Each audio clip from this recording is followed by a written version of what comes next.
Continuando con el contenido del capítulo 3, variables aleatorias, dentro de la sección de determinación del tipo de un conjunto de datos, esta vez veremos un ejemplo práctico de la prueba de chi cuadrado para una distribución normal.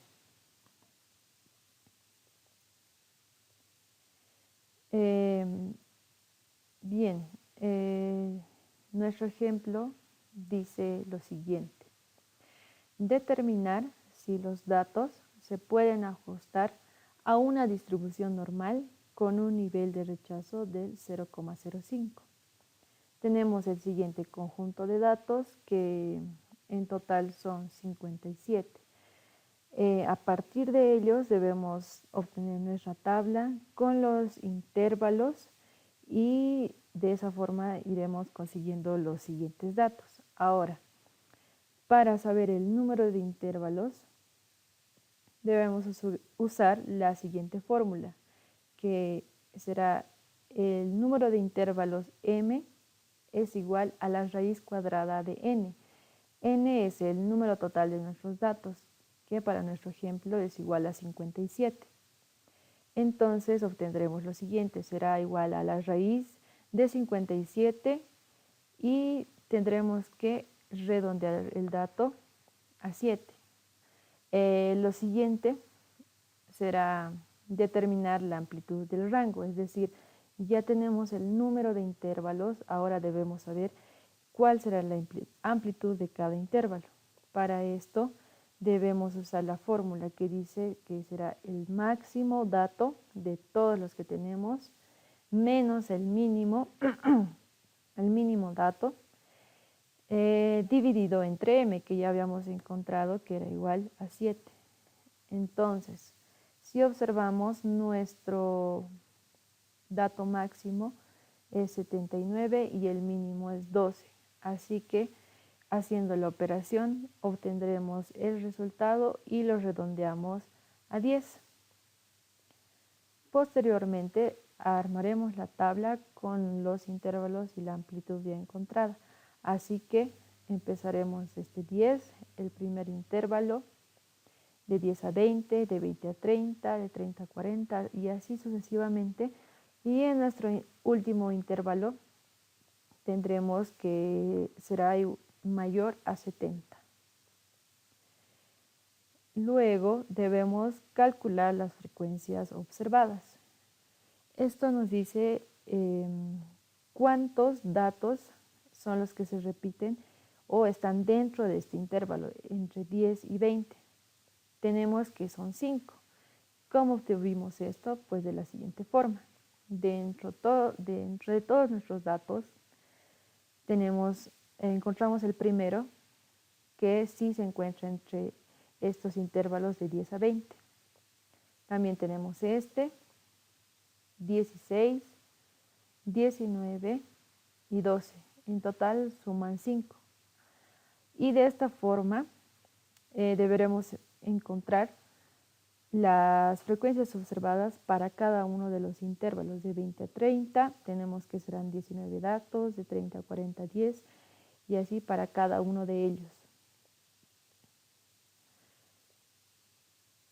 Posteriormente debemos obtener la media y la desviación estándar de nuestros datos. Para la media usaremos la siguiente fórmula, que es la sumatoria de los datos.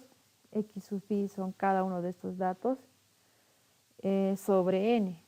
Tenemos que sumaremos cada uno de ellos, es decir, 68 más 63 más 42, así sucesivamente hasta el último dato, que será 12. Lo tenemos aquí sobre 57, que es el total de datos que tenemos. Obtenemos la media, que es igual a 36,719. Ahora, para la desviación estándar, usamos la fórmula que es la raíz cuadrada de la sumatoria de los datos x, que es cada uno de estos, menos la media que ya habíamos encontrado, todo esto al cuadrado sobre n-1. Tenemos aquí el desarrollo que será nuestro primer dato, 68 menos 36,719 elevado al cuadrado, más nuestro siguiente dato, que es 63 menos la media elevado al cuadrado, y así para todos nuestros datos hasta el último, que es 12. Todo esto sobre 57 menos 1, sacamos la raíz cuadrada y obtenemos que nuestra desviación estándar es igual a 15,865. Posteriormente debemos calcular las probabilidades para una distribución normal, es decir, que calcularemos su función de probabilidad. Para esto debemos tomar en cuenta los anteriores límites que ya habíamos encontrado, pero debemos calcular los límites superiores con la fórmula para una distribución normal. Cabe aclarar que en nuestro primer intervalo estamos tomando en cuenta todos los datos menores a 20 y para el último intervalo todos los datos mayores a 70. Entonces, usamos la fórmula que nos dice que z será igual a nuestro dato, que para nosotros aquí el dato x es igual a nuestro límite superior, el primer límite superior es 20, menos la media que habíamos encontrado aquí sobre la desviación estándar. Y esta operación nos da igual a menos 1,05. Este dato debemos buscar en las tablas de la distribución normal que tenemos aquí. Recordemos que era menos 1,05. Estos datos pertenecen al lado negativo de la curva de la normal. Entonces buscamos menos 1 en esta fila y con sus decimales sería 0,5. Entonces tendremos este dato que es 0,1469. Ahora, si volvemos tendremos este resultado, 0,1469. Y de la misma forma se prosigue para todos los límites superiores. En el caso de Z2 será para el límite superior de 30, será 30 menos la media sobre la desviación estándar. Tendremos este valor, menos 0,42. De igual forma, buscamos en la tabla, tendremos menos 0,42, buscamos el segundo decimal, tenemos aquí que es igual a 0,3372, entonces debemos anotar ese dato.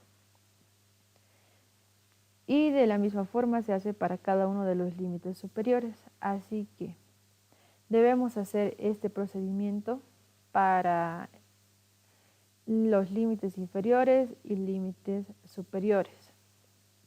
Bueno, hasta este punto, límite inferior y límite superior nos indican las funciones de probabilidad acumuladas, pero lo que nosotros queremos saber es la función de probabilidad que se encuentra entre este intervalo de 20 a 30. Así que si tenemos la acumulada hasta 20 y la función acumulada hasta 30 y queremos saber de 20 a 30 cuál es su función, lo que debemos hacer es restar. Restamos el límite superior menos el límite inferior. Para nuestro primer dato copiamos tal como está y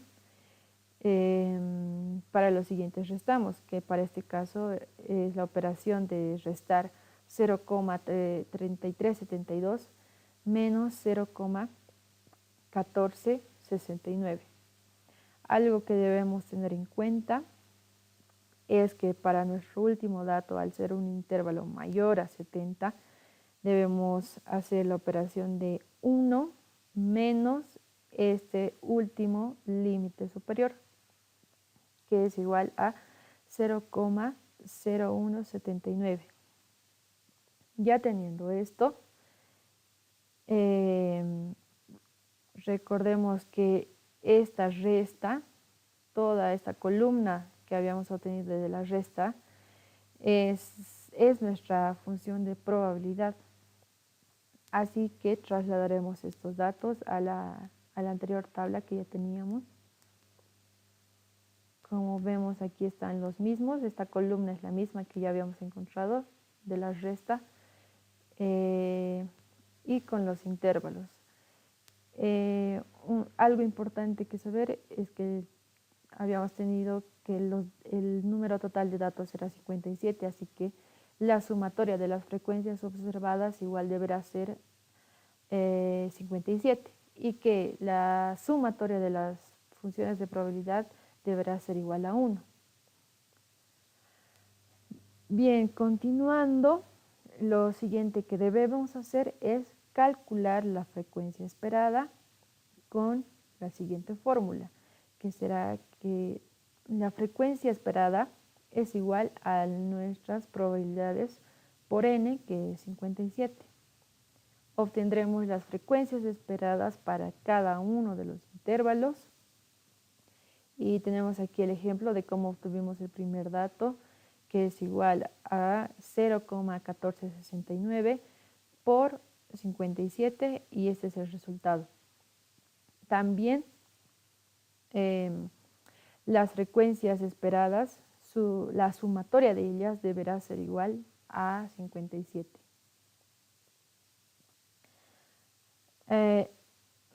Ahora, debemos tomar en consideración que las frecuencias esperadas no deben ser menores a 5.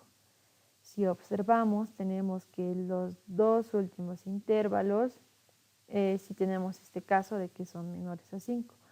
Así que deberemos unir los intervalos para llegar al que sean mayores a 5. Así que realizamos lo siguiente. Uniremos los tres últimos intervalos. De esa forma llegaremos a que sean mayores a 5. Así que tendremos que nuestro último intervalo será mayor a 50. Uniremos las frecuencias observadas, que es simplemente sumar. Tendremos 4 más 4 más 2, que es igual a 10. Y en el caso de las frecuencias esperadas, de igual forma, tendremos 7,393 más 3,015 más 1,020 y obtendremos el resultado de 11,429. Ahora sí cumplimos con que todas nuestras frecuencias esperadas son mayores a 5.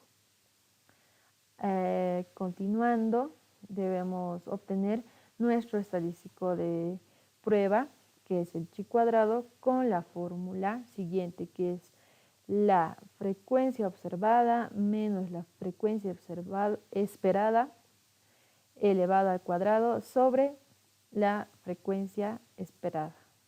Calculamos en un principio la resta de la frecuencia observada menos la frecuencia esperada.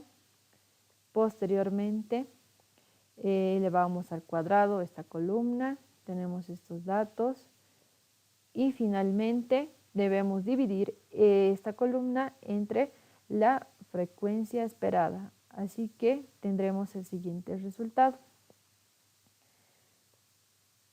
Nuestro estadístico de prueba será igual a la sumatoria de toda esta columna, es decir, de este 1,359 hasta 0,179. La sumatoria de ellos nos dará este valor. Ahora bien, ya que hemos obtenido este valor, tenemos el valor estadístico de prueba, que es igual a 8,856, y debemos calcular el valor crítico de prueba. Esto lo haremos con la ayuda de nuestra tabla, siguiendo la siguiente fórmula, que es que el valor crítico de prueba debemos considerar con alfa, ¿sí? Donde alfa en el enunciado del problema habíamos tenido que era igual a 0,05, m, que son nuestro número de intervalos, como vemos aquí es igual a 5, tenemos 1, 2, 3, 4, 5 intervalos en total, k, que que es nuestro número de parámetros. Aquí lo tenemos. Habíamos considerado para este ejercicio la media y la desviación estándar. Así que esos dos parámetros son los que vemos aquí, que son iguales acá. Así que tendremos m menos k menos 1, que es decir 5 menos 2 menos 1, que será igual a 3. Así que deberemos buscar en tablas este valor para un nivel de rechazo de 0,05 y nuestros grados de libertad de 2. Este valor lo obtenemos de la tabla. Tenemos para 0,05 en esta columna, que es nuestro nivel de rechazo, y los grados de libertad, que son igual a 2. Entonces tenemos este valor. Intersectando la fila con la columna tendremos 5,9915, que es el valor que tenemos anotado aquí. Bien, ahora algo que tenemos que revisar es que nuestro valor estadístico de prueba deberá ser menor al valor crítico de prueba. ¿Esta condición se cumple? Pues no, porque 8,856 no es menor a 5,9915. Así que llegamos a la conclusión de que el valor estadístico de prueba chi cuadrado que habíamos obtenido, que es este de acá, comparado con el valor de tablas crítico, que es este de 5,9915, si los comparamos vemos que no cumplimos con esta condición de que sea menor, así que esto nos indica que los datos no siguen una distribución normal. Y de esta forma hemos acabado con el ejercicio.